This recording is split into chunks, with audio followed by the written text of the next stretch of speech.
We want to get you caught up on all the big local developments in Georgia, and there are a lot of them now at 5 o'clock.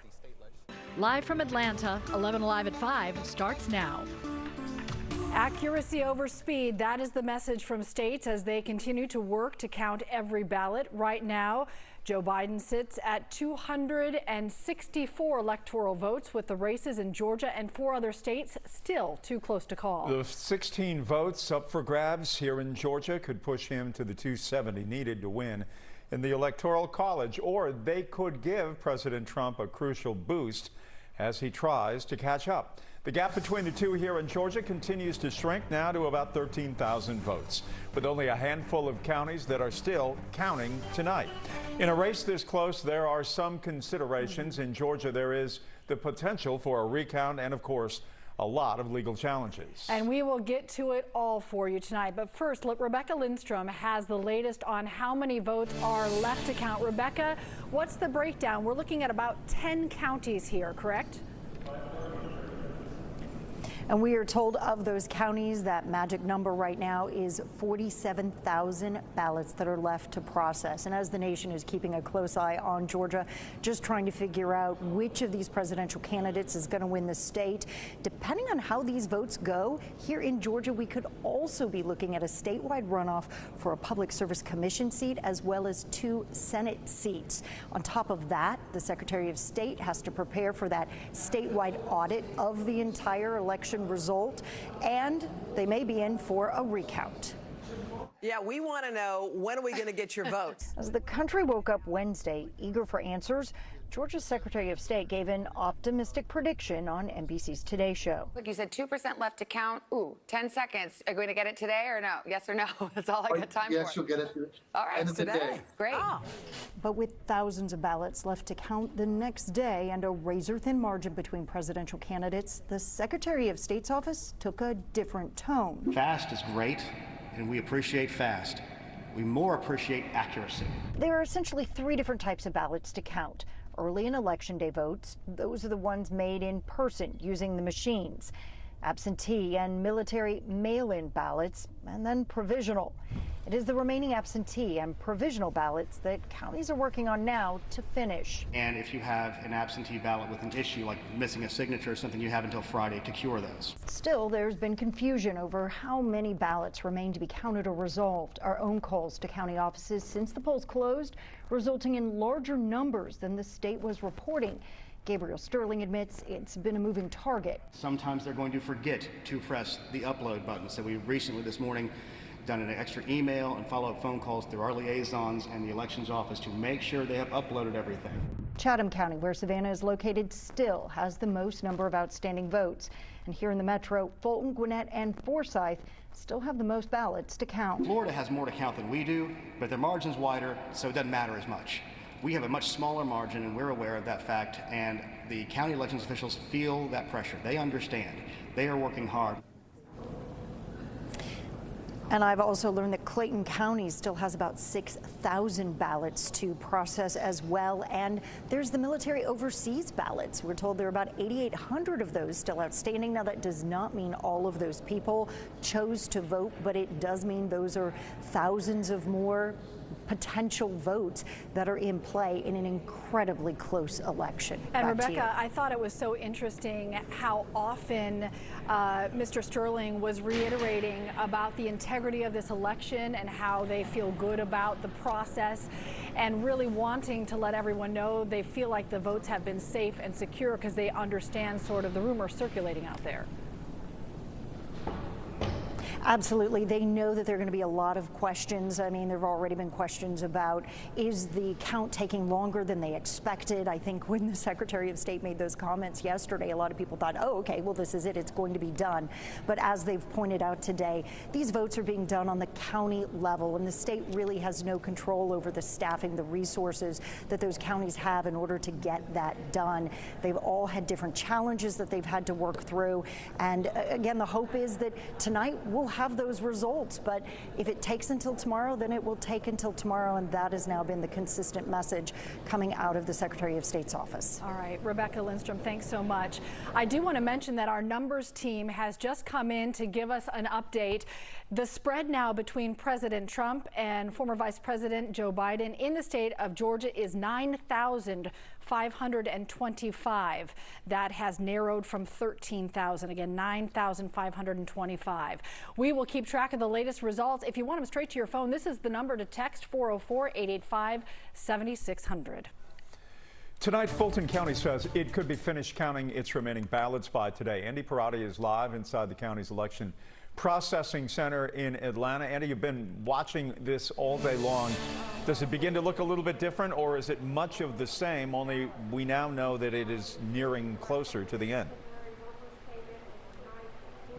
Jeff, we're getting closer, I believe. There are three types of ballots that we're following. One of them includes about 7,000 ballots that needed to be adjudicated. That process just ended a short time ago. Near where those young women that are at the computers are at, it included 7,000 that needed to be adjudicated or reviewed by members of both political parties before they're counted. An example of a flag ballot includes someone who maybe voted for more than one candidate in the same race but crossed out the other candidate that they didn't want to vote for. We spoke to one adjudicator from the Democratic Party who has been here over the past 5 days, sometimes working late into the night or early morning. Her name is Lee Doyle, and she told us about her confidence in the system and the #1 issue that she saw flagged for problems. Most of the ballots that were reviewed were because in the jungle election, you were supposed to vote for one of the 21 candidates, and people voted for 2, 3, and 4 candidates. And I would say of the ballots that had to be reviewed, probably at least 50% were for that reason. Do you have confidence in the system based on your experience? Definitely, definitely. Now, Jeff, we asked her partner that was adjudicating with her from the Republican Party for an interview, and he declined. There are two other types of ballots that we're following. One includes 3,000 provisional ballots that could be counted by today or even tomorrow morning. An example of a provisional ballot is someone who maybe went to the wrong voting location but was still an eligible voter that they have to count later. Another example of a ballot that we're following is something called, it's about 1,200 cured ballots, and these cured ballots once had issues with signatures but have now been resolved. We'll keep following it here for you in Fulton County. Jeff? Andy, you've been in there for days. What's your sense as we go ahead in the years ahead in Fulton County? Do you suspect there will be any alterations made here, any changes to this system that has been used here during this election? Oh, man. So we have heard pros and cons from both sides. And I will tell you that I've spoke to poll workers, election workers, that really actually liked this new polling system, specifically the new machines, because it had a lot of redundancies. It had the printed ballot, so they can go back and check to make sure that things were correct and tabulated correctly in the computer. And it also keeps a track of a receipt, essentially something that looks just like a receipt that you'd get at the grocery store. So another redundancy in case they need to go back to it.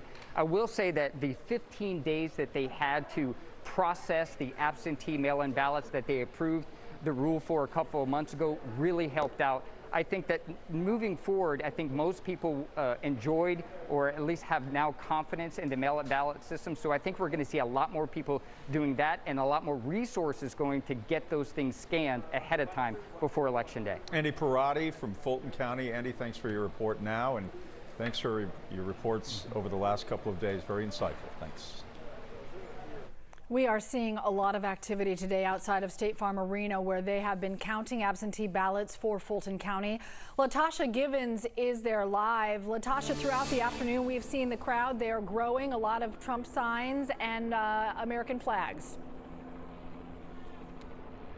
That's right, Cheryl. It's been a very eventful day here at State Farm Arena. Inside the building, Fulton County elections officials were able to wrap up the absentee ballot count. But outside, as you can see behind me, the sidewalk is full of Trump supporters. They've been out here for several hours, and they told me they have major concerns about the process. So that's why they're out here protesting, and they plan to be here the rest of the night. This will conclude this portion of the absentee ballot process in Fulton County. Fulton County finishing up checking absentee ballots with the exception of ballots where the signatures didn't match. Now they're on the way to Fulton County Warehouse to be adjudicated. But at the same time, outside of State Farm Arena, the sound of honking horns for those who support the Trump protesters and those who oppose. We've got to be able to trust our election process, and there's so many irregularities, and so we've got to stand up and protect our votes. And we're all for tabulate every legal vote, because that's the only way our country will ever come together. I was ready to accept if Biden was the winner, he's the winner. But it doesn't look like it at all.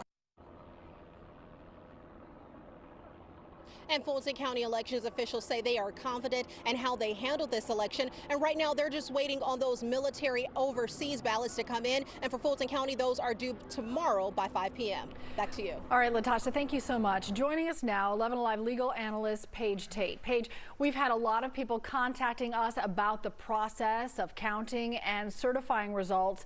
But this is actually a very normal part of every single election. We heard today from the Secretary of State's office, they've been trying to let people know ahead of time for months now that this is exactly what was going to play out. That's exactly right. It would be extraordinary for us to actually have a decision and a final vote count on election day. What's unusual this year, of course, is the number of absentee ballots. In most cases, that's not going to determine the outcome of election. And in most cases, it won't take that long to process those ballots because you just don't have as many of them as we do this year. So the process now is a counting process. That's what state law says. You vote on Tuesday, this week you count, and then next week you certify. So the fact that we don't have a final vote tally today or maybe even tomorrow is not a violation of the law, and it's not that unusual. And worth reinforcing that this is what happens in every election. However, there's been record turnout in this election and a record number of absentee ballots because of the pandemic. But the process this election is exactly like it has been in every other United States election. That's exactly correct. However, I do see a potential problem because it looks like, at least for the presidential election, we're getting close to runoff territory. And normally that's not a big deal. That's going to take a lot of time when you have machine voting and you have scannable ballots. But again, we have so many absentee mail-in ballots this year that I think doing a recount of those ballots may put us into an additional week or so. So we just have to see how that plays out. But one thing I would like to say, with all of the attention on Georgia election officials, there has been no evidence of fraud in this election. And I've just got to compliment the folks who are working so hard to run this election for what they have done so far. Yeah, for the amount of work and the amount of scrutiny, it's been unprecedented in so many different ways. Always appreciate your insight. Thank you so much. Thank you. So we're watching minute by minute the results come in from these few counties still reporting. Brendan Keefe joins us with a breakdown of what is happening right now. Brendan, the stage is all yours. Yeah, thanks, Jeff.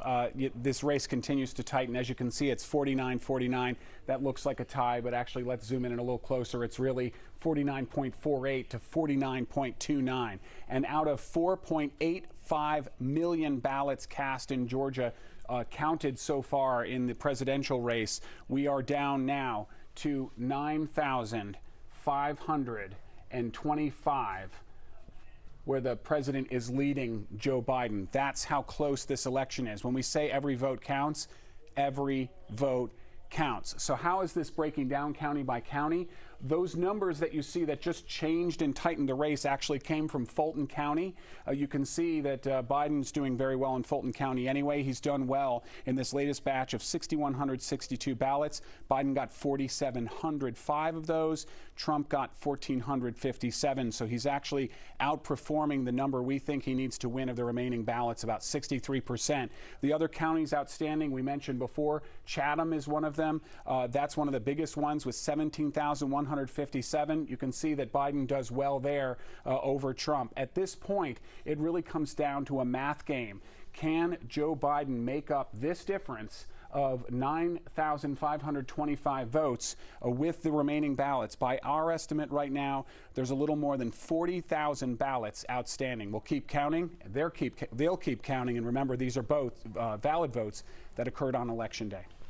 All right. Wow. Those numbers are really incredible. And that voter turnout, Brendan, really is something to point out. As you mentioned, 4.85 million ballots, the previous record set in Georgia for total votes, 4.1 million in 2016. We've blown that out of the water, and we don't know the exact total just yet. We have been monitoring the situation in Gwinnett County throughout the day, where they still have about 4,800 outstanding ballots, according to the state. So let's go to Paola Suro with more on that. Gwinnett certainly has been under the magnifying glass as they continue to work and say they may be doing so for a few more days. What's at stand now? Yep, they continue to work today. Teams of 3 are adjudicating those absentee mail-in ballots that we've talked to you guys about that were affected by that software glitch. And I spoke to one of the workers who has been, right behind me all day here today. And she says the biggest issue she's seen throughout the day is when a voter has selected more than one candidate for a race. And that's really what they've been doing all day here today, just checking that all of this is correct and checking what's right, what's wrong. And they really have 3,200 batches to go through, okay? And each could contain up to 25 ballots. Officials tell me it's going better than they've expected, and they've already reviewed more than 1,000 batches today alone. In Gwinnett County, the timeline for me is the sooner the better, but we also want to make sure we're doing it right. These teams of 3 have their hands full. A representative from each party and an election official focusing on 3,200 batches of absentee mail-in ballots that must be checked after a software glitch. So we'll look for clues, like if somebody made checks throughout the vote, we'll go with the checks. If everything's a check and this one's an X and they initialed it, maybe that's, we can make that resolution pretty easily. The 3,200 batches could affect as many as 80,000 ballots, and in each batch, there is usually at least one that needs to be reviewed. She adds that the results from the ballots not affected in a batch were released to the Secretary of State on election night and are already included in the state numbers. The panels do not look at every ballot in the batch. The system will display the ballot that needs to be reviewed. Final results might not be released for another 3 days as this checking process takes time. In Georgia, counties have 10 days after the election to certify results. That brings us to November 13th. The Secretary of State has 17 days after the election to certify results, which puts us at November 20th. Voters have until this Friday to correct problems with absentee or provisional ballots. Our country's just going through such a divided time, and I think it's important that we all get involved and do what we can to sort of keep the boat steady. Now, Gwinnett County will be reporting their final numbers when they're done with this process, which again could take 3 days, so we might not know until Sunday. And this also includes the more than 450 ballots that were affected by a faulty card that was at an advanced in-person voting site here in Gwinnett County. We'll send it back to you guys. Georgia is now on track to have both Senate races headed to a runoff. Next, to look at the next round of campaigning that has already begun. Get ready.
Tonight we are watching, we are waiting to see if the contest for Georgia's Senate seat now moves to the runoff. Look how close it is right now. This puts Senator Perdue and Jon Ossoff, the challenger, on pace for a runoff on January 5th. A lot of television commercials coming your way, as the senator is now currently below the 50% +1 threshold.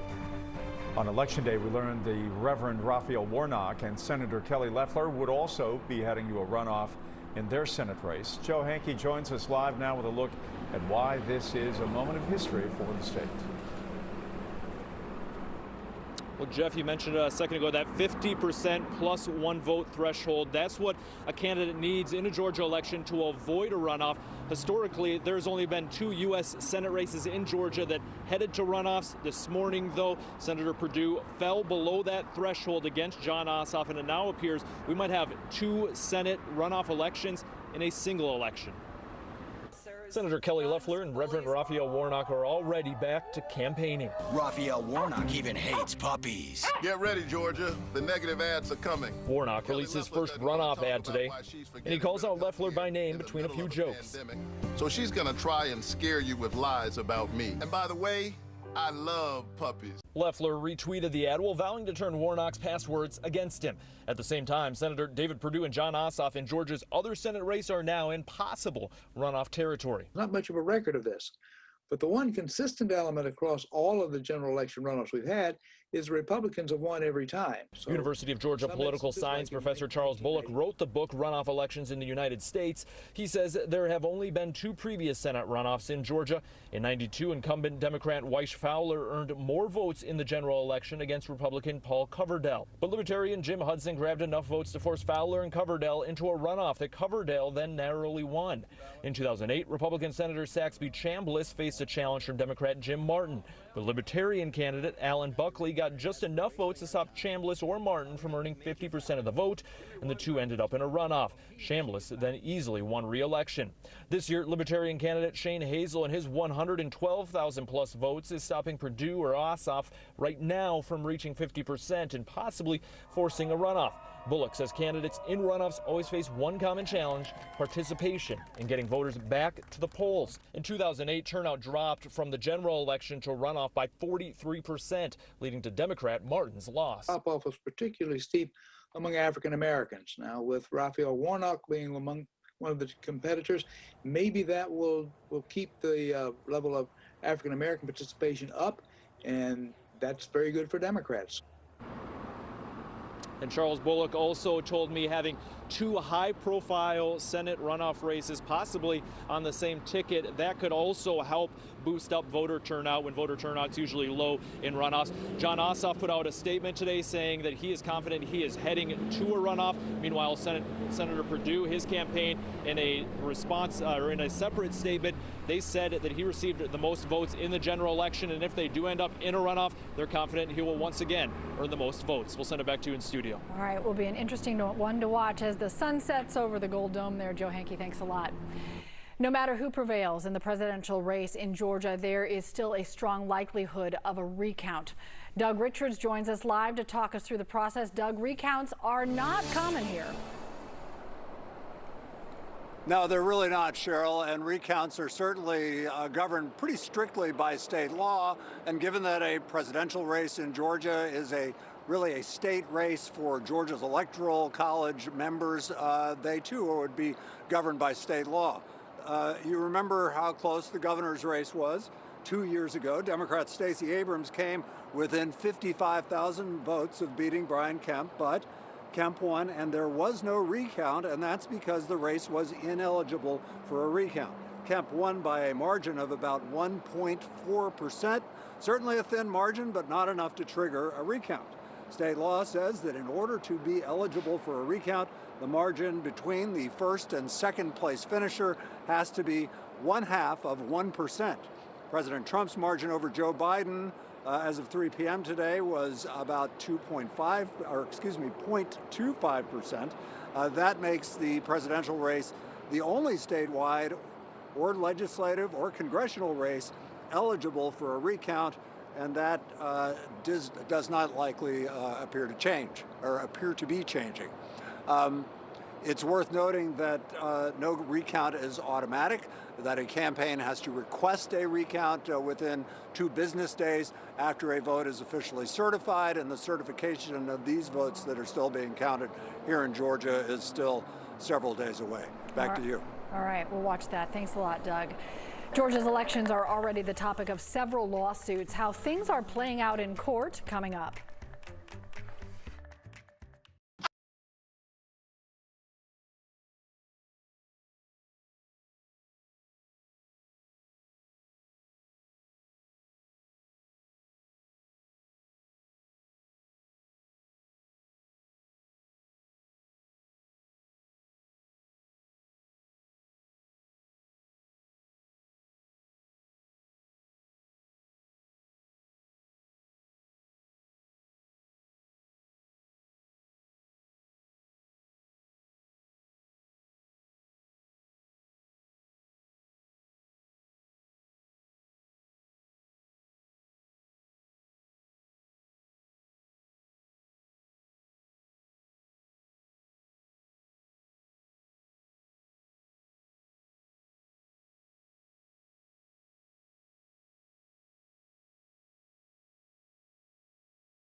There have already been several legal challenges related to Georgia's elections.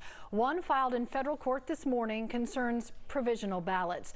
The Coalition for Good Governance is suing the state over an issue with poll pads that would not let voters check in on Election Day. So the issue was mostly in Spalding County. You remember that was happening in the morning there. Voters there were given provisional ballots until the county could get everything running normal again at the 18 different precincts. The lawsuit claims there were also more isolated issues in DeKalb, Fulton and Fayette counties. This group wants the state to disclose what caused the issue and to publish the names of voters who were given provisional ballots. That way they could reach out and tell the voters to be certain to cure their ballots. This morning, a judge threw out another lawsuit from the Trump campaign and the Republican Party that accused a poll worker in Chatham County of throwing 53 late absentee ballots into a pile of eligible ballots to be counted. But county officials testified that every ballot was properly documented and properly logged. The judge did not say why he decided to dismiss the lawsuit today. The last issue making its way through federal court to let you know about has to do with the United States Postal Service. On Election Day, a judge ordered the Postal Service to sweep its facilities across the country, including here in Atlanta. The idea, they were looking for absentee ballots that had not yet been delivered, but the USPS failed to meet the judge's deadline. During a hearing today, NBC News reports a judge ordered the agency to do another sweep in states where ballots are still being accepted. That does not include Georgia, which had a hard 7 p.m. deadline Tuesday night for absentee ballots. The presidential race in Georgia continues to tighten. My, oh my, how it does, how absentee ballots continue to shrink President Trump's lead.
It is a razor-thin margin that you know if you've been following it all today, and you can see the percentages here and the number of votes as well. Could it be any closer than that? My goodness. The number of votes cast and the difference in margin is absolutely staggering and historic. President Trump now leading Joe Biden by about 9,500 votes in Georgia. Senator Perdue in a three-person race with Jon Ossoff and the Libertarian Shane Hazel. Senator Perdue now below the 50% plus one threshold that he needs to avoid a runoff. Joe Biden sitting just on the edge of 270, the electoral votes needed to become the 46th president of the United States. Winning any of the remaining battleground states could get him over where he needs to be. Brendan Keefe now here in Georgia, the race coming down to a very small, razor-thin margin of votes. Where do things stand as the counties continue to report the results? You know, 2020, it feels like March 257th on the calendar, and today is our what of Tuesday. Tuesday continues because it's still election night in Georgia. Of course, all the votes are cast, but they're still being counted. And what's amazing, as you pointed out, is it's 49-49, but it's when you get down into those numbers, it's 49.48 to 49.29. I mean, it's really extraordinary when you look at it as a factor of the number of votes cast, 4.85 million, and we're looking at a lead right now of 9,525 total votes for Donald Trump. This really comes down to a math game. Now, I was an English major with a concentration in medieval literature, so I was told there would be no math in television, but yet here we are. Fulton County just reported a big batch of numbers. We now have most of the votes out of Fulton County, and that is what took the number from some 13,000 votes different down to some 9,500 votes. We're not going to get big numbers anymore out of Fulton County. Where we expect to get them next is out of Chatham County. That's the biggest number, and as you see, it does skew toward Biden. This is a really important point. If you listen to nothing else I say tonight, listen to this. Every single county report we've been getting of these absentee and mail-in ballots has actually outperformed for Joe Biden, even in the counties, for example, where Donald Trump has done very well. Like in Floyd County, it was basically a split 50-50 when actually it was Trump doing 70 to 28 in the votes that have already been counted. Similarly, down in Harris County, that is a county that favors Trump, but in these newly counted ballots, actually Biden did a little bit better than Donald Trump. So he's outperforming, and it really comes down to a math game. We're probably looking at a couple of hundred votes either way, and that, of course, is going to trigger a big audit and a recount. This is far from over. Brendan, what was your major again? Medieval literature, English literature with a concentration in medieval. I majored in time wasting and jump shooting at the end of the bench. I minored in parental disappointment. You're a very impressive man. That's why you're in front of that, and I'm sitting here introducing you. Thank you, sir. All right, Brendan, thank you. Yeah, it's incredible to see that, you know, when the magnifying glass goes on the counties, it's fascinating to see as it really unfolds when a race is this close. Every election is important. Every election in its own way is historic. But this election in Georgia, how close it's been, its importance to the overall race has been unlike any in the state's history. Matt Pearl has more. As of now, neither President Trump nor former Vice President Biden will clear 50% of the Georgia vote. The last time that happened, according to the American Presidency Project, was 1996, when Bob Dole won the state with 47%. Before that, it was Bill Clinton in '92 with 43%. Those races had a prominent third-party candidate in Ross Perot. They were also decided by fewer than 5% of the vote. The only two times that's happened in Georgia since the Civil War. You'd have to go pre-Civil War to find a race in Georgia decided by this small a number of votes. In 1848, Georgians voted Zachary Taylor over Lewis Cass by less than 3,000 votes. That's an election where only 92,000 even voted, as opposed to this year's roughly 5 million. As for margin of victory, right now Biden and Trump are separated by less than half a percentage point. The last time that happened, it hasn't. This will likely be the closest vote for president in Georgia's history. It's so close, we even got a viewer email asking, given all the talk of runoffs, would there be one here if neither candidate gets to 50%? Well, the answer is no. In a presidential election, the leading vote-getter gets all the electoral votes. However, that's not the case in Georgia's two Senate races. We'll see definitely one, likely two runoffs for two pivotal U.S. Senate seats. If you're a voter, Here are the dates you need to know. November 18th, that's a week from next Wednesday. It's when voters can request an absentee ballot for the Senate runoff candidates. December 7th, that's the deadline to register to vote. And a week later, December 14th, is when early voting begins. Election Day is Tuesday, January 5th. 2 months from today, it will mark the conclusion of a most unique election in the state of Georgia. It's almost 48 hours after the polls closed here in Georgia, and we are still hours, if not days, away from knowing who won the presidential race in our state. Joining me right now, 11 Alive political analysts Mike Hassinger, the Republican, and Theron Johnson, who needs no introduction around these here parts. Theron, good to have you and Mike aboard right now. Theron, you must feel a little bit like Lindbergh when he arrived in Paris. You must feel like a hero these days. I know you worked with Stacey Abrams in the effort to try to get so many people involved in the vote, and it is certainly in Georgia paying some dividends for you now. Absolutely, and we can't forget Mayor Keisha Lance Bottoms as well, Jeff. She played a pivotal role in this, but listen, we're not getting ahead of ourselves. We want to make sure that every single vote is counted. We do feel good about our position, but we got a long, long way to go, and so I just want everyone to remain calm and be patient. Mike, as a Republican, as you sit here today, we spoke last night around 11:15. Your view today is significantly different from yesterday at this time?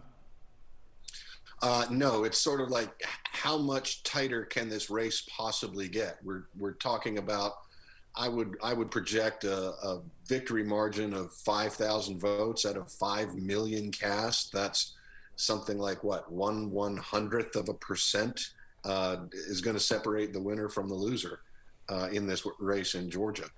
Theron, if you were consulting both of these Senate races that look like they are going to occur toward January 5th, how would you frame Reverend Warnock and John Ossoff differently in their races, or does one size fit all in terms of running against Republicans?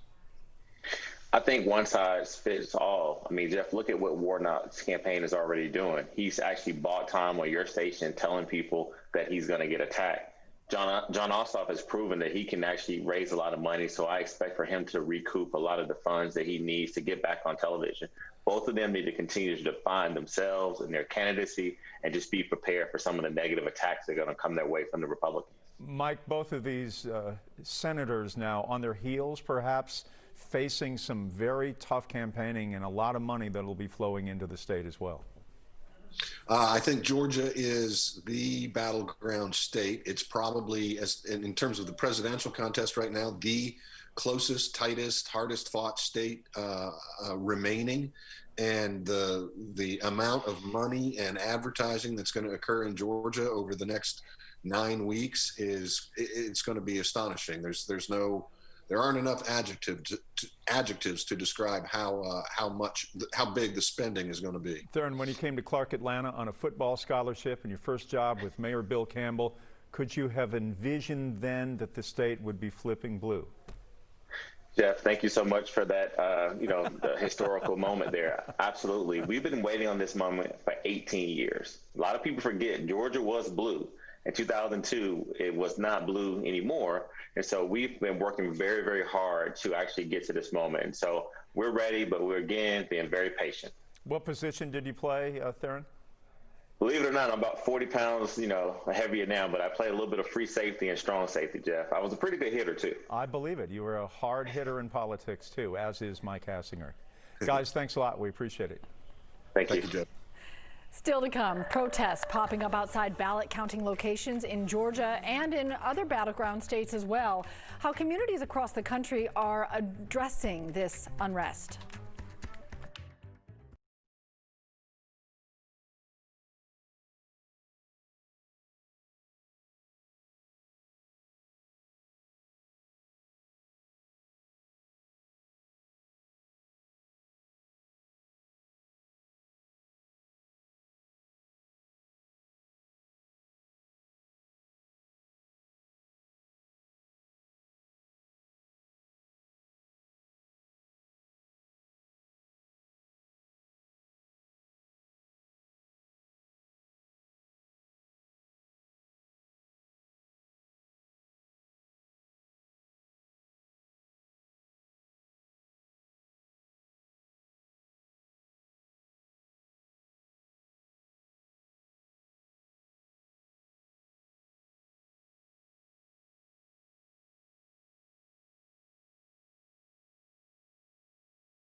While Joe Biden pulls ahead in some battleground states, President Trump looking to carve another path to victory. One of his campaign officials speaking today about the flurry of lawsuits filed across the country. Lawsuits in Georgia and Michigan have already been thrown out, but the campaign filed others in Pennsylvania and Nevada. Ballots are not automatically legal votes until they're checked. We are not being allowed to check.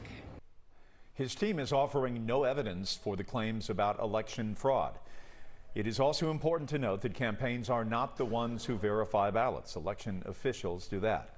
But as the president and his campaign cast doubt on the integrity of the election, protests breaking out in Georgia and other states as well. NBC's Chris Pallone following the rising tensions across the country tonight. As the nation waits for a winner, Americans are hitting the streets. Supporters of Democrat Joe Biden turning out to demand that officials nationwide count every vote. Supporters of President Trump are out in force as well, protesting the continuation of vote counting in some states, echoing the president's unsupported claim that the election is being stolen from him. In several states, election officials are taking steps like setting up barriers in Arizona to prevent the repeat of tense clashes seen Wednesday as pro-Trump demonstrators harassed election workers and tried to enter places where ballots are being counted. The Trump campaign has already filed several lawsuits over a range of election issues, looking to stop the count in some areas and asking for better access to the counting process for Republican observers in others. Whether you voted for Donald Trump or you voted for Joe Biden, everybody has a right to witness what's transpiring here. In Pennsylvania, every vote is going to count. For some, an agonizing wait with control of the White House and the direction of the country at stake. In the face of rumors and misinformation trying to shake voters' confidence, Secretary of State Brad Raffensperger wants to reassure voters. He says Georgia's election is safe and there are security measures taken to protect all the ballots. All absentee ballot drop boxes were constantly monitored by security cameras. On election night, the drop boxes were locked at 7 p.m. to prevent any illegal voting or fraud. State monitors were in the room as votes were counted in our most populous county, Fulton, and the public can observe counting in any county to maintain transparency. The state will also conduct an audit before the votes are certified on November 13th to reinforce confidence that the vote is accurate. We are 11 Alive storm trackers watching some of those clouds rolling in this evening. We have a bit of an easterly flow around high pressure that's centered off the middle Atlantic coastline here. So that's sending in a bit of an easterly flow. Slowly but surely our humidity will be going up. Our cloud cover will be going up, but I think we'll be mostly dry through most of the weekend and unseasonably warm as well. In fact, 71 today, so that was 4 degrees above average after a low of 47, which was pretty close to where we should be. We should be around 48 this time of year. So our trend as far as temperatures will be going up the next few days, so it'll be pretty mild. We won't have those deep freezes at night, so that'll be pretty nice. So right now the sun is setting. It officially set at 5:41, so the clouds have moved in. That's making things look a little cloudy out there, and we have a 67-degree temperature, dew point in the upper 40s, and that dew point is going to be going up a little bit by a little bit the next few days. So right now we're at 56 in Clayton, 66 in Athens, 61 in Covington, and 68 in Peachtree City. Nice evening out there. A few clouds, a little bit of fall color still in the leaves, and temperatures getting down into the mid-50s overnight. So on your Friday, on that scale of 1 to 11, with 11 being a perfect day, it's going to be pretty nice. We'll have a 10 on the wazometer, starting out in the low to mid-50s, getting into the low 70s, and we'll see some clouds moving in from time to time. So as we head in through the day, on our Friday, you'll notice those temperatures getting back up in the low 70s once again, just a smidgen warmer than today. And we'll see those clouds drifting by, but we'll see some breaks in the clouds too. So it should be a pretty nice start to the weekend. So this is what we're thinking, an increase in cloud cover as we head into our Friday. There'll be some breaks in the clouds during the day, still seeing a bit of a northeasterly flow here. Getting into the weekend, we'll start to see things moisten up a little bit. So that could bring in just a slight chance for showers on our Sunday. Right now, just a 20% 50% chance. And we're closely watching Tropical Depression Eta. It's just here in eastern Honduras, expected to move across the Caribbean, impacting Cuba likely by this weekend, and then entering the Gulf. And from that point on, just sitting and spinning, and all bets are out still. It's going to be a few days before we know exactly how Eta will impact us. But we do think it'll bring in increased chances of rain this week, especially on Veterans Day. So a nice few days ahead, and then rain chances slowly going up next week with the wettest day with some thunderstorms possibly on Veterans Day on Wednesday. Hey, let's take a look at your weather wow moment. Fall color looking absolutely beautiful in Union County. This is from Scott Anna. He's taken it upon himself to show us how the colors have been changing day by day. He's one of our regular 11 Alive storm trackers, and if you would like to be an 11 Alive storm tracker, this is what you do. You go to 11 Alive, our 11 Alive storm tracker Facebook page, and you apply to be a member of the group, and you'll get approved, and hopefully we'll see your work right here on 11 Alive. Mail-in ballots rejected for some Georgia voters, but you still have an opportunity to ensure that your ballot counts. We'll take you through the process. That's coming up after these commercial messages.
The 2020 election making history for many obvious reasons, among them that Georgia voters have cast more absentee ballots this year than for any previous election. However, there is a chance your ballot was rejected and will not be counted, but you still have a very small window, very small window to fix that, and you can do it until 5 p.m. tomorrow. So time is a-wasting. It's called curing your ballot. There are a lot of reasons that ballots can be rejected if your signature isn't in the correct location on the envelope, or if you used an X instead of filling in the ovals for candidates. That can cause problems as well. There are a couple of steps you should implement to secure your vote. First, check to see if your absentee ballot was accepted or rejected. You can do this through the My Voter page on the Secretary of State's website. Now, under Georgia state law, the County Board of Registrars should immediately inform you if your ballot is rejected. It's up to you to submit voter identification and an affidavit confirming the ballot submitted is actually yours. You can usually do this in person at your county election office, but check their election website or call ahead to make sure. Once that's done, your ballot can be counted for the election. But remember this, you only have until 5 p.m. tomorrow to cure your ballot. That's about 23 hours away. We posted links to help you on 11alive.com. Still ahead at 6, our verified team is separating fact from fiction to sort out the false information you may be seeing on social media when it comes to counting votes.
Live from Atlanta, 11 Alive at 6 starts now. Tonight at 6, accuracy over speed. That is the message from states as they work to count every ballot. Georgia is still too close to call in the presidential race with 16 electoral votes on the line. And those votes obviously are crucial to either candidate at this point. President Trump's lead in Georgia continues to shrink just before 5 p.m. tonight. We received another update, and there are fewer than 10,000 votes now separating him from Joe Biden. We have seen the margin grow smaller throughout the day. We've seen it shrink, in fact, as more votes are counted here in Metro Atlanta.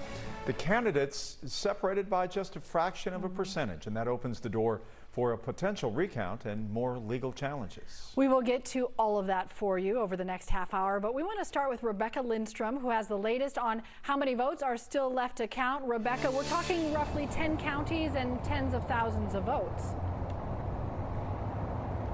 The number we have been told last is 47,000. That is the number of ballots that are still left to process throughout the state. And Chatham County has the largest share of those ballots. They have about 17,000 of those ballots alone. Now, here in the metro, we are looking at Fulton, Clayton, Gwinnett, and Forsyth. The range here in the metro from 7,000 to 4,700 ballots that still need to be processed. And these are primarily absentee ballots. And what I really find interesting when you start digging down and looking into the numbers is that Joe Biden, now these are just the absentee ballot numbers, Joe Biden has won by almost 2-1 among those that have chosen to vote that way. And that's why we have seen President Trump's lead just shrink over the past 48 hours.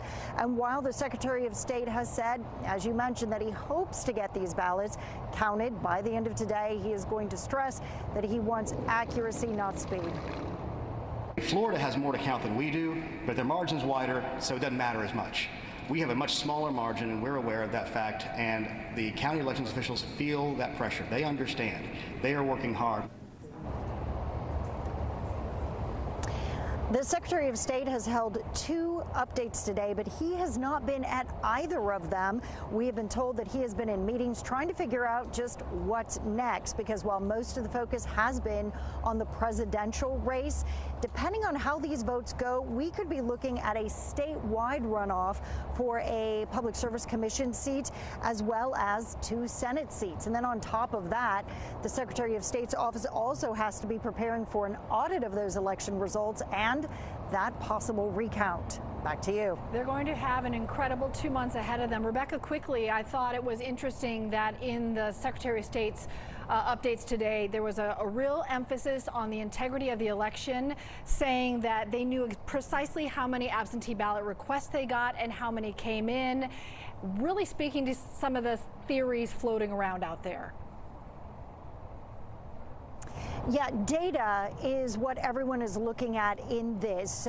They also, when it came to those military ballots, were pointing out that there's still about 8,800 overseas military ballots that could come in by the end of tomorrow. They have until Friday to get those in.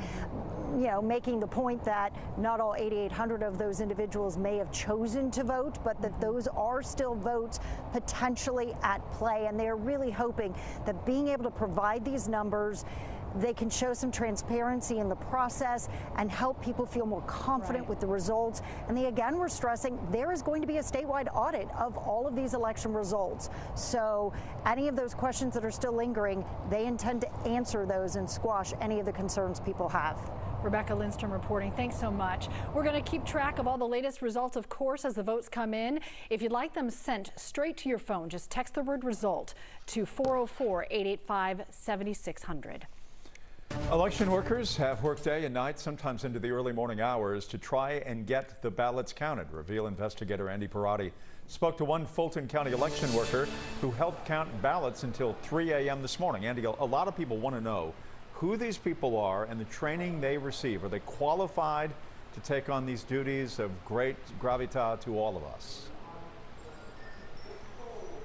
Yeah, Jeff, these are essentially your neighbors. And one of the ones that I talked to last night, like you mentioned, worked until 3 o'clock in the morning at State Farm Marina, helping count these all important ballots. They are not doing it for their money, but they want to be part of history, part of an important election.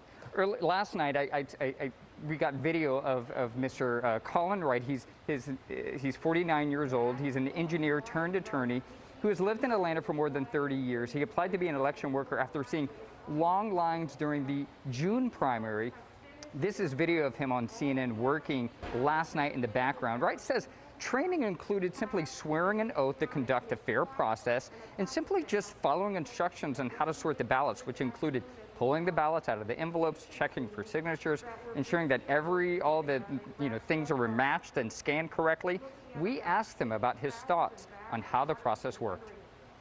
Based on your experience, do you have confidence in the system? 100%. Everything about absentee balloting, I think, works really smoothly. There's a lot of them this year, and that's why we're seeing this slowdown, is because the volume of absentee ballots was just huge. But it's been working in Georgia just fine for years, and it's been working in other states. Everything is barcoded so that we know that the voter was already been determined to be eligible. So everything about it, in my opinion, we should have every faith in it. Jeff, we are so close to counting all of the remaining ballots in Fulton County. The remaining ones that I'm told are 3,000 provisional ballots that could be counted as early as tomorrow morning. Jeff? Close, but yet so far, as the old cliche goes. Andy Parati, thank you from Fulton County. We appreciate it. There is so much on the line, and the race is so close. Of course, it's getting an extraordinary amount of attention, and it can be confusing for people who are trying to make sense of how the whole ballot counting process works. Latasha Givens is live at State Farm Arena, where we've seen protests today. Latasha. That's right, Cheryl. It's been an eventful day here at State Farm Arena. Inside the building, Fulton County elections officials wrapped up the absentee ballot, but outside, as you can see behind me, the sidewalk has been filled with Trump supporters, and within the last few minutes, they've been met with two different groups of counter protesters. Now, the Trump supporters tell me they have major concerns about the process, and this is where those absentee ballots have been counted since Tuesday, so they decided to come here to protest. Here's some of what they had to say. We've got to be able to trust our election process, and there's so many irregularities, and so we've got to stand up and protect our votes. And we're all for tabulate every legal vote, because that's the only way our country will ever come together. I was ready to accept if Biden was the winner, he's the winner, but it doesn't look like it at all. And back out here live, as we mentioned, the Trump supporters have been out here for the past several hours on the sidewalk, and within the past 10 or 15 minutes, they've been met with two different groups of counter-protesters, and they're, as you can see, having an intense argument. Now, the Trump supporters went on to say they were confused about the different types of absentee ballots and how the rules are different depending on which state you live in. For example, here in Georgia, they had to be received by 7 p.m. on election night, but other states are allowing a grace period for a couple of days, and that has been very confusing and upsetting to a lot of people. But again, that was not the case back here in Georgia. And Fulton County elections officials say they are confident in how they handled the election process here, insisting that every eligible vote will be counted. Yeah. Cheryl, back to you. All right, Latasha, yes, the Secretary of State asking for patience and calm, saying every legal vote will be counted. Thank you so much. We are watching minute by minute the results come in from these few counties, about 10 counties still reporting. Brendan Keefe joins us now with a breakdown of what's happening right now. Brendan, the numbers really changing moment by moment. That is not an exaggeration. Yeah, and they're also not changing at the same time. So now the outstanding vote count has changed, but the totals that we're getting from the Secretary of State's office have not changed. Right now, Donald Trump leading by now 9,525 votes. What's important is to know the outstanding vote. We were estimating a little more than 40,000 based on the Secretary of State. Now the Secretary of State is saying there are 36,331 outstanding ballots. The count of about 4,000 of the votes that have brought that down really aren't hitting in the numbers yet. Are we getting some new numbers? We have some new numbers right now. Okay, actually now this has been reduced to, let's erase that real quick, just so y'all can see it. Now the lead for Trump has been reduced, but only slightly, 426. So as some of these counties come in, it's not really having a huge effect on the numbers depending on where they're coming from, and that's kind of important too. We've gotten most of the Fulton County numbers. Why does all this matter right now? Let's just take a look at the map. Even if you gave Donald Trump, really all the remaining states, there, give them all of them, right? Give them all of them. Essentially, if you come down here and you give Joe Biden Georgia, he's the next president of the United States. And so that's why Georgia, all eyes on Georgia right now. Cheryl? Brendan, of those 36,331 outstanding votes. I know you've crunched the numbers. What percentage of those votes would Biden need to win to close the gap and get above that? That's a great question, Cheryl, and we didn't talk about this in advance. We have that number. It's 63%. So basically, right now, Joe Biden would have to pull in 63% of the remaining votes. Most of the outstanding votes are from Chatham County, where Biden was performing at 58% on the votes that have already been counted. So these newly counted votes from Election Day and from absentee ballots and mail-in ballots, he would have to actually outperform his number, even just in Chatham County, not by much. So this is going to be a squeaker. A lot of people are trying to crunch the math here. We may be looking at, a few thousand, a few hundred votes separating the candidate on either side of who ends up winning. It's going to go to an audit. It's going to go to a recount. We may not know the answer for Georgia before other states certify their elections. No matter the outcome, it's historic. The last time it was this close, 1848. Brendan, thanks a lot. Just amazing. In Gwinnett County, there are still about 4,800 outstanding ballots, according to the state. So we want to go live now to Palacero, who has been talking with election leaders throughout the day, trying to get some answers, trying to get a little bit of time with them. And Pala, it could be quite a while before we get the final results there. It could be quite a while. You said I spoke to election leaders. We also spoke to some of the adjudicators here today. A woman I spoke to says that one of the biggest issues they've been seeing is actually when a voter selects more than one candidate for a race. So that is one of the problems they're really trying to spot out here. That's really why they're working hard here today. You can see them right here behind me.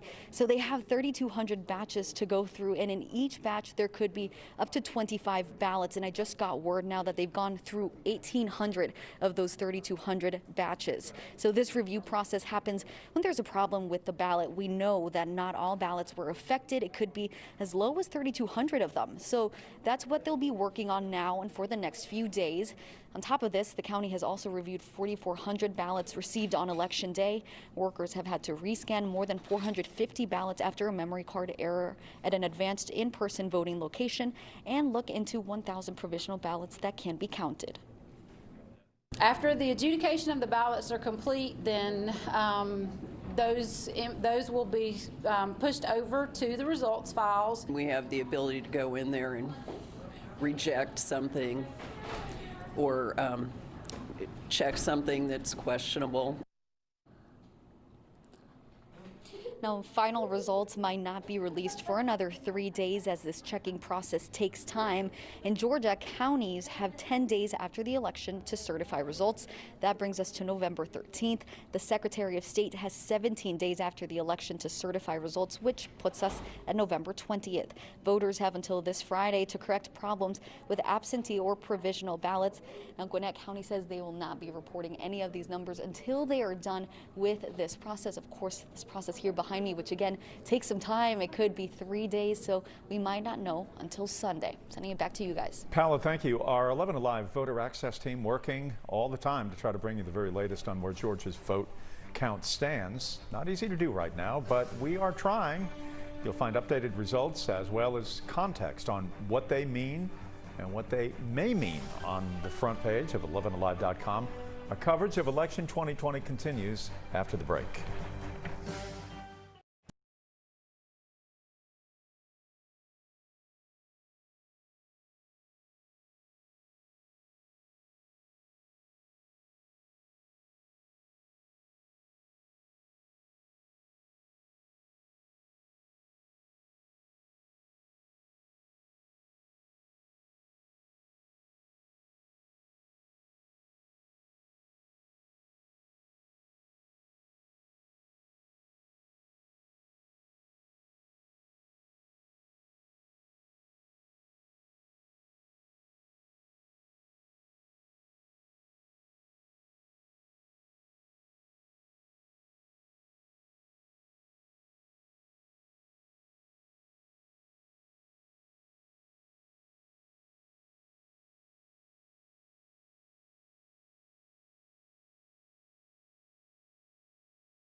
Breaking news, NBC News now making the projection that the race between Senator Perdue and Jon Ossoff will head for a runoff.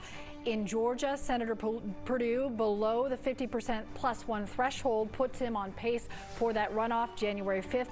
NBC making that projection. 2 Senate runoffs then in our state, 2 seats that could determine the control of the U.S. Senate. We have known Reverend Raphael Warnock and Senator Kelly Loeffler will face each other in a runoff in the Senate special election. Joe Henke is live to explain why this is so historic. Well, Cheryl, historically before 2020, there had only been 2 U.S. Senate races in Georgia all time that headed to runoffs. On election night, that special election, as you mentioned, for Reverend Warnock and Kelly Loeffler was called, and they are now locked in to a runoff later this year. And now we are learning Senator David Perdue, after he fell below the threshold earlier this morning, he is set up for a runoff himself against Democrat Jon Ossoff.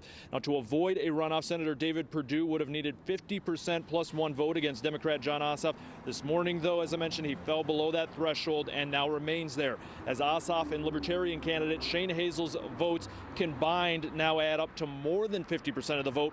1992 and 2008, those are the only 2 other times a U.S. Senate race in Georgia headed to a runoff. Both of those were won by Republicans. A University of Georgia political science professor tells me one reason why is turnout usually drops off considerably in past runoffs. That has especially hurt Georgia Democrats. This year, though, he thinks might be different. It may be that the drop-off in participation will not be as great because we're going to have not 1 but 2 high-profile runoffs in play. So we've never had anything quite like this. And Charles Bullock, their professor of political science with the University of Georgia, tells me turnout in runoffs in Georgia has also considerably dropped amongst black voters, but he thinks that might change this year as well, with Reverend Raphael Warnock obviously being a black candidate on the ballot. He says if black voters return for the runoff, that would especially help Democrats in both of these runoffs. You can also expect a lot of money from out of state to pour into these runoffs here, as these will be the only 2 Senate races left in the country potentially. Earlier today, we already learned of 1 Republican PAC from out of state committing $4 million to support Loeffler and Perdue. We'll send it back to you in studio. Joe, thank you. And we have gotten a lot of questions about whether there could be a recount here in our state with the races so close. Doug Richards live from Midtown to walk us, talk us, and help us think through the process. Yes, let's talk very briefly about runoffs. They are governed by state law. The state law covers the presidential election. And by way of example, we can, or at least by illustration, we can go to 2018. You remember the gubernatorial race between Stacey Abrams and Brian Kemp. The Democrat Abrams came within 55,000 votes of beating Brian Kemp, but Kemp won, and there was no recount in that case. That's because that race was ineligible for a recount. Kemp won by a margin of 1.4%, and that's a thin margin, but it was not enough to trigger a recount. State law says that in order to be eligible for a recount, the margin between the first and second place finisher has to be 1/2 of 1%.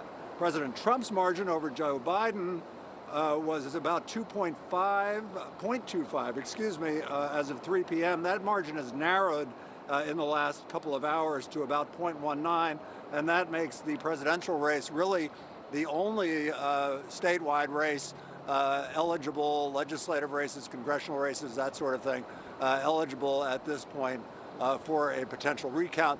None of that stuff can happen, though, until all the votes are counted and all the certifications take place, and then the losing candidate or the second place candidate can request and receive a recount. Back to you. Doug, it is going to be a wild world. I mean, it's going to be something that we have never seen around here, and the ramifications of this also are unprecedented. I mean, it's going to be an incredible time. Completely. Nothing like anything we've seen ever. Yeah. Doug Richards, thanks. Appreciate it. Your 11 Alive storm trackers watching those clouds roll in at sunset, and our storm trackers have been capturing that. So throughout the evening, we'll show you some of their incredible sunset photos out there. So the increased clouds, that's the reason why we're seeing such color in the sky at sunset. Humidity will be on the rise the next few days, but it will stay mostly dry through the weekend. Next week, though, is looking much wetter. So a 10 on your wasometer on that scale of 1 to 11, with 11 being a perfect day, will be a little on the warm side, and we'll see increased cloud cover. So as we head in through the weekend, it'll be mostly dry for our Saturday and Sunday. Just a 20% chance on Sunday into Monday. And then those rain chances going up next week as we track the remnants of Tropical Depression Ada. We'll be back after this break.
There are unsubstantiated claims spreading online about votes thrown out in Metro Atlanta and beyond. Our Caitlin Ross verifies the facts.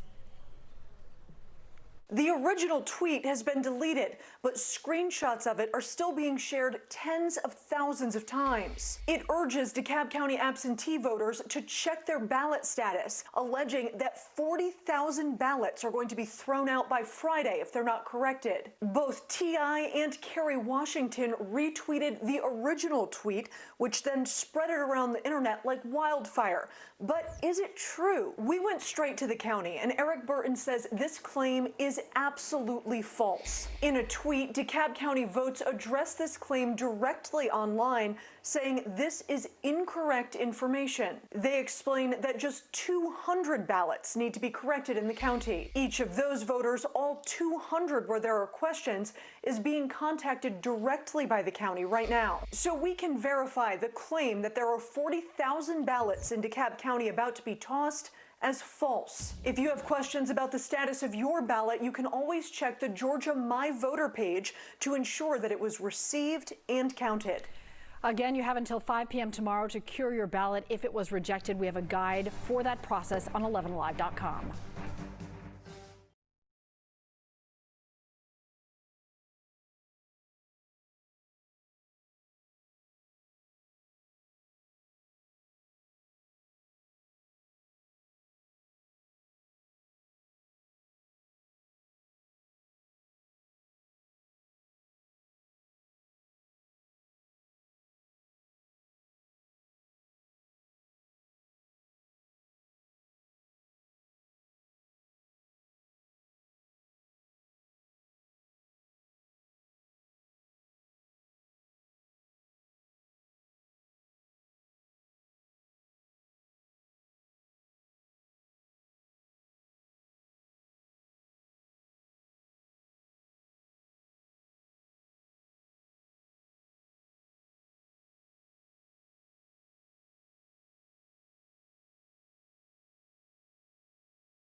Georgia's margin for the presidential race, 9,426. Biden needs 63% of the outstanding votes to take Georgia.